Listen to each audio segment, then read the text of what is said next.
Hello guys, कैसे हैं आप सभी। आई होप आप सब बहुत अच्छे होंगे। तो आज हम आए हैं अपने संबल की मशहूर कबाब पूरी खाने। साथ में हमारे दो फुफेरे आए हुए थे बिलाड़ी से, तो हमने सोचा आज इन्हें अपने संबल की मशहूर कबाब पूरी खिलवाते हैं। हम बैठ गए अपनी राजगद्दियों पर बैठती हमने थोड़ी बहुत देर वेट करा। वेट करते ही तभी हमारी कबाब पूरी आ चुकी थी। कबाब पूरियों को देखकर मेरे मुँह में ऐसे पानी आ रहा था, भाई कुछ पूछो ही मत। पूड़ियों को वेट करते ही कुछ देर बाद हमारी पूड़ी आ चुकी थी, तो मैं पूड़ियों को देखकर ऐसे लपका भाई जैसे कुछ पूछो ही मत। इतनी भूख लग रही थी, बस हद से ज़्यादा भूख लग रही थी।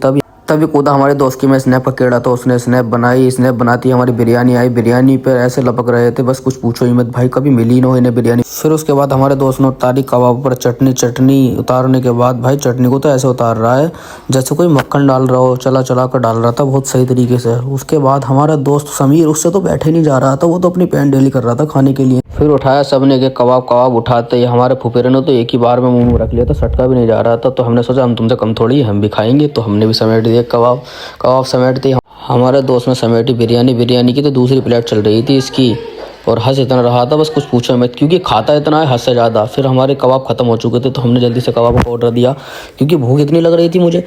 तभी कबाब आए। कबाबों के आते ही मैं टूट पड़ा अपनी प्लेट की तरफ को। भाई हमारे मेहमान थोड़ी कम है। मेहमान कह रहे तुम कम हो तो हम तुमसे कम थोड़ी हैं, हम भी समेटेंगे अपनी कबाब पूड़ियों को। उन्होंने समेटने के बाद हमारा फुफेरा तो बैठ गया था। कबाब पूड़ियों को समेट कर हम बैठ गए थे नवाब की तरह बैठने के बाद हमारा फुफेरा कहता मेरा तो हो गया भाई, बस बहुत। तो आज का ब्लॉग खत्म कर हम चल दिए अपने घर की ओर। भाई लोग जरूर बताना कमेंट में कैसा लगा आप सभी को हमारा blog. Thank you, bye bye.